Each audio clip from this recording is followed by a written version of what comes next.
Alright, guys. Like I said in the end of episode 3, as sketchy as this combination of effects may sound, here are a list of clues to help you see if these effects are being recreated. Okay, number 1, the muffler should be cold, maybe even icy to the touch in some cases, but you could put your hand on it and it's not going to burn, it's not going to hurt you, it's not going to heat up your hand. 2, you get one of those little emission readers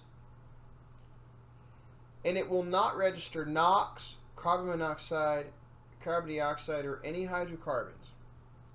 They go off of how much more it'll be than the atmosphere itself. They should all register 0 on those emission readers. 3, you get one of those thermal guns and you scan the reactor. You should see multiple spots on both ends of this reactor have cold and hot spots where you should not be, where you would not think they're normally supposed to be. 4, you won't see any visible pollution coming out the muffler at all. 5, there should not be any exhaust smell at all. 6, if all these things work accordingly, there should be a mild electromagnetic interference, enough to wipe out memory cards on recording devices, credit cards, debit cards, laptops.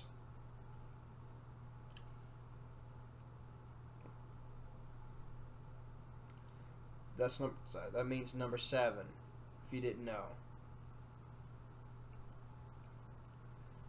If all these things happen, when you stop running your engine, remove the reactor rod, get your liquid compass to see if the north end, the north end points at the end facing up, turning the rod over and see if the other end pointing up makes the compass do the same thing again and again and again, no matter how many times you turn it over and over. Now that effect number 7 has been recreated and shown on video multiple times on just raw camcorder footage. Thankfully, most of these have come before AI video editing became a thing. Number 8, if all of these happen, when you stop running your engine, remove the reactor rod. See if you got some kind of an old computer or some other kind of device that you're not really that attached to. Turn the computer on and you have the rod replaced near it. See if it finishes that computer off or wipes it or screws it up. If it's somebody else's junk computer and it still can turn on and do what little it can, but you don't care and it's not, you don't need it, right? See if someone will let you do it. Put that reactor rod that's burned in with right shape for the fuel mixture. Put it near someone's that computer, right? That junk computer that comes on. See if it wipes it. If it does, well, you're recreating that shit. Now, I'll suggest again a nutty experiment I posited in the GEET Tech and How It Works video series I did. Now, this said rather nutty sounding experiment is to see if this can work or not, and maybe even engender a plasma reactor effect more easily at bare minimum. So in the words of a great Dolly Parton song, here I go, here I go.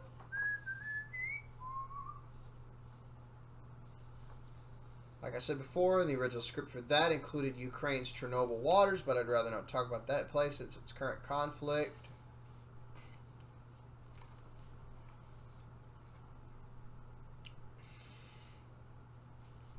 So let's stick to the rest of the subject and consider the other candidates I added as I updated. That's this section that I'm rehashing. Now, I'm not going to go tell anyone to do this. If anything, it's just an experiment that could be done to debunk or prove the most controversial of the claims And I also openly state that I will never advocate it or tell you to do it because it is a dangerous experiment and at bare minimum can get you in trouble. But these are possible experiments. Now, if that advisory doesn't scare your few brave souls in the world away from this, and you're from Japan near Fukushima, or in Minnesota near that nuclear plant that's emitting toxic waste, or you're living in East Palestine, Ohio, was it? Or that big chemical explosion foobarred the whole area, the skies around that area. And you still have pollution all over the place because of that in the environment.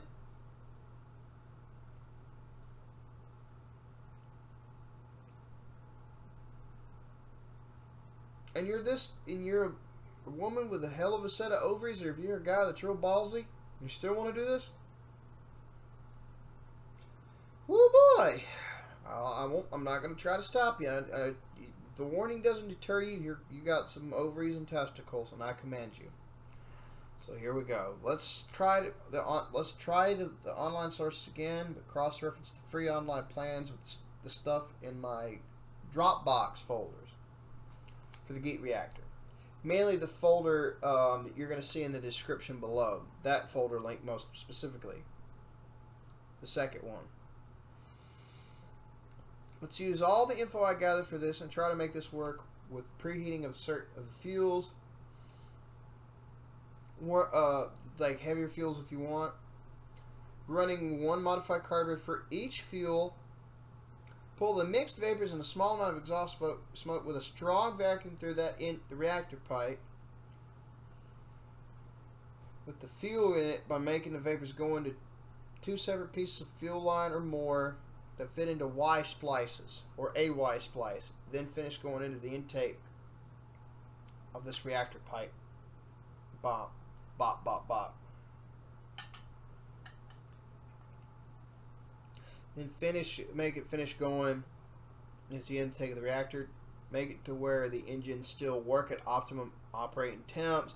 Listen closely about how to burn in a rod for the inner pipe in these videos already. Let's do these steps in order to try to carry out some experiments so we can see what's going on and use the air. I'd say use the air management flow valve alternative and modified carburetor from the free online patents, but make sure you at least have a 30 mesh screen cone in the fitting that the modified carburetor mounts to, each one. If you're going to do multiples, make sure this is for each modified carburetor. Let's see how well it goes. If you do this experiment, please make sure that the GEET reactor is on the side of the engine, that the exhaust piping coming out of the engine is on. Make the end of the outer pipe point away from you if you're being horizontal, or up if going vertical. The south end should point towards you if it's horizontal, or down if vertical. The T's need to be checked for remnant magnetics. If there are, the T with the wide end to making your ball compass point north should be screwed onto the end of the exhaust pipe pointing down or towards you. The wide end of the other reducing T that makes the compass point south should be screwed onto the end of the exhaust pipe pointing away from you or up. If you're using galvanized T's, this will not be necessary. If you're using any of these other ferromagnetic ones, you just need to heat them up to a dull red color, let them cool. The Curie point is reached, the remnant magnetism is gone. All the reactor piping will be screwed together with the remnant magnetic signatures lined up based on opposites attraction in magnetics, which you will see using a compass to check them out, and you set to go further into the plans. When looking at the intake and exhaust of an engine, look for threading on the side ports. Briggs & Stratton engines, you usually already have them made for half-inch pipes. Other engines will need to be threaded with a threading tool that matches the pipe threads you have on your pipes exactly. If you have to, you can use a couple thread pipe unions to joint sections of exhaust pipe together. Make sure you have high temp sealing paste like sodium silicate, red RTV, or something like that. It all needs to be sealed and have no leaks, especially no vacuum leaks on the reactor pipe itself. No Teflon tape, no pipe dope, none of that shit on the reactor pipe itself or the exhaust pipe. None of that. Consider using a modified carburetor for one experiment possibility. Consider using modified carburetor for gasoline or kerosene or diesel. Diesel, you might want to preheat it to make it vaporize good. And a separate modified carburetor for the preheated radioactive waste contaminated water for the experiment, since it would make things less complicated due to only preheating the heavy fuel and the water, but for the other stuff, just preheating the radioactive water. For kerosene, gasoline, and down, yeah, just preheating the radioactive water would be all that you need. You need a way to pipe the radioactive water from safe or say toxic waste contaminated water, but still have the same precautions. You can still do it with that. If you're using radioactive wastewater, pipe it from a safe distance to the externally radiation shielded water container that would be used for this generator, or a safe way to carry it without poisoning yourself like dumbass.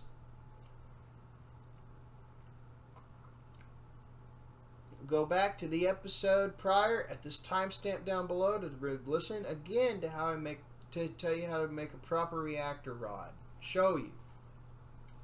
Once you got your new rod, you cut it to length shape. The end of the rod that causes the compass point south is shaped to a bullet point or an 18-degree bevel fine point.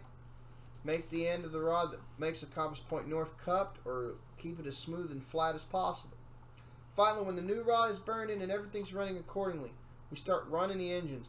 Hook up the exhaust smoke to an exhaust analyzer connected to a computer with a program that will be able to analyze tailpipe gases, and a program that also should be able to register anything on the table of elements. Once results are in, you can open source the results. Just be open source them as soon as you can to as many places as you can. Open sourcing them to 8chan, 4chan, archive.ph, and whatnot are your most likely bets. Now, you also could send them to David Pantone, who is restarting his dad's company, GEET International. But make sure you document every single detail you do for David, and to know. And again, if you feel like being anonymous, go ahead and do that. Disguise your voice in the clip, in the audio, and keep your names out and all that stuff. Keep where you live at hidden. Disguise the scenery around you a little bit so you can cover up, so people won't be able that are in the public won't be able to get a clue where exactly you're at. If you're building a push mower or something, you're going to do the bubbler route. Please be careful. If you're going to try to do this project, David has given me the permission to advocate this, okay? Now look, David Pantone, like I said, is trying to revive the GEET company of Paul's, but as a non-profit information and R&D hub that also will, train people to become GEET dealers.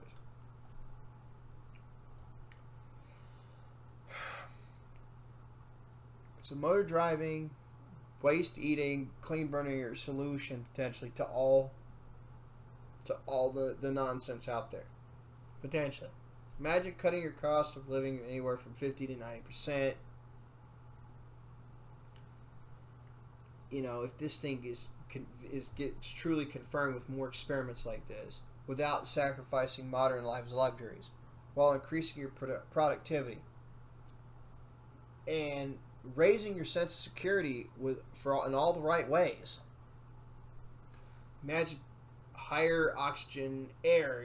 That's another thing you could test for. If it has higher oxygen air out your exhaust, that's something that needs to be gone into more. You can retrofit your engine with this device with common parts from a hardware store. These And what infrastructure I've gotten already came from hardware stores and metal machining and fabricating stores. This big old pickle jar, this gallon pickle jar, is what I'm going to be using for my vaporizing bubbler. I get everything else to make it happen.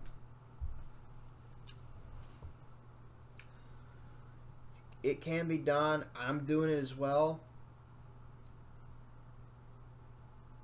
There is a tentative schedule for classes on this in Phoenix, Arizona, which is set for March 1st to March 3rd. That's just dependent on the successful pre-enrollment of a minimum of 10 to 20 people wanting to be students, where you can go in person to see how it works and exactly how to build one. You'll be guided on your 1, 2, or 3 day course by Paul Pantone's son David, Phoenix local and GEET researcher. Dorian Demetrius, I'm sorry if I mispronounced that. Day 1, broaden your scientific scope and grasp with the GEET class book. 175 pages, but you get to keep up with it. Day 2, assembling and installing a GEET reactor to a 4,000 peak watt generator. Hands-on yourself. Day 3, exploring deeper and broader into the science and implications and applications of the GEET, as well as orientation and the rest of the GEET network. And other humanitarian networks which David has established himself and his colleagues are established themselves as part of. Each student may bring one adult to sit with on the class. Enroll by February 1st. Take advantage of by February 1st. Take advantage of your early bird rates. Now, early bird enrollment can range from, for 1 day only, can range from $250 each. 1 to 2 days, $500. Days 1 to 3, $750. Now, the standard, this is all donation, by the way, if you donate with an early bird. Now, for this and the donation suggestion that he said I can do, I'm gonna wing it and do it for this too. Say, if 2 or 3 of you, you didn't get the early bird enrollment by February 1st. Say you wanted and you still wanted to do it. You could get a donation pool like a crowdfund, like GoFundMe or Drive or something like that can fund you a plane ticket funds or gas to give you a trip out to Phoenix, and then the standard enrollment for the full 3 days, which will be $1,500 per person. You get a donation drive. You get people to fund this trip by genuine donation.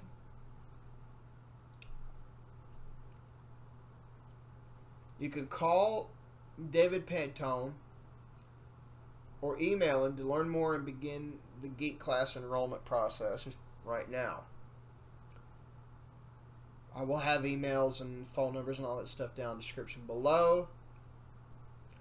Your donation will also help David and his friends and his colleagues to build a local facility to raise up the ongoing R&D and education of GEET and other top productive sustainability solutions. And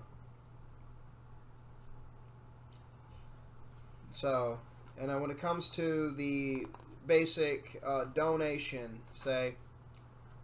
so basically Paul Pantone's son David, he is trying to revive the GEET company as of Paul's, as an education, training, and sharing a nonprofit hub, a central hub, to teach people and collect new discoveries and advances that can be applied to GEET. Train people to sell GEET reactor conversions as their own dealers, to make businesses with, to be as minimally disruptive with the tech as possible. Should all these things generally be confirmed to everyone else's satisfaction, y'all out there. And if people want to do it themselves, they could go into the website and look or look to the company, you know, to learn how to do it yourself. It will also serve potentially most likely as a customer service and troubleshooting network for people and potential GEET dealer business owners to interact through. And there will likely be more functions to this nonprofit revival of the GEET international company. David's been doing this stuff on his own, but he needs donation support for helping pay utility bills while he builds the geodome, greenhouses, and other sustainability stuff that he builds by hand and sells to people to funnel funds into this. Donation support will help him further progress along and help him keep his bills paid and allow him to get more infrastructure that he just needs in general. He's needing a good gas analyzer for exhaust screenings, a Starlink satellite service setup, a decent fast computer for a variety of web interactions for him, and at bare minimum a variety of mid-range computers that can be used by volunteers that would help him. But David needs a decent, fast, high-powered computer for a variety of different web interactions and programs. And Dave is also trying to recover any prior GEET reactors and other equipment for a GEET museum. You can also donate all sorts of things that can equate to the value of items you can find that they find to the value of the items they find to build the future museum with, and they can cash it in to get that value, or as close as they can. Now, today, if you donated $250 to Dave's website or mail him a money order, mail him a check, or mail him cash, whatever method you chose, he'll give you the book of GEET, the GEET class book, all the plans for converting small engines, cars, other automobiles, and making a non-pollutant furnace, plus the unpublished book of GEET number 2 that Paul was working on before he died. All this will be with it. These packages were originally only available if you bought them in person for $1,000 or bought them through the Tesla Tech conference for $1,000. There was some fallout that happened. I won't go into that. But I advocate considering this option since, again, David told me this suggestion. I just gave you my take on how to donate, get a GoFundMe to get yourself, the means to go out there to learn the class. But if you can't do that, say get yourself and 9 others to pool $25 per person together, and get, and that becomes the $250. You gather together, you donate to David. He'll give you the documents. You make those 9 copies, 1 copy of each document for each person that paid $25 into this. And each person can, say, involve family and make family and friend projects. Think about it. You can make, so then you and your friends that help with the donation, paid into the donation, can read the documents, build yourselves fuel reformers to see how they work, and build yourself, your group of 10 can make, family projects to build these things, as well as make bonding time, exchanging ideas, learning about one another in ways they may have never known before. Same could be happening with you. You guys can grow together. You guys can do this with friends to make it a group project, and you can grow from friends to something more, whether like a new like a de facto adopted family, or maybe something else for the better. What's wrong with those opportunities? It couldn't hurt to try. Please consider these. You've got at worst $25. And then I have a bunch of free info to add to it on these Dropbox folders. You can cross-reference with the plans, and the documents can give you exciting experiments you can, should you get them to work and work better than intended. At worst, you got reformers that can crack E85 into syngas and run your equipment a little bit longer than on gasoline in the original carburetor. So think about it, guys. You and 9 others can put together $25 each of you. Donate to 250. You spread that, copy the plans to your 9. They can do the same thing with another group of 10, and so on. That gets more people aware of this shit. That gets David more funds, and it helps him along to get this shit back to going. So think about it, everybody. And with that, I bid you goodbye until I get my first finished reactor installed. Take care.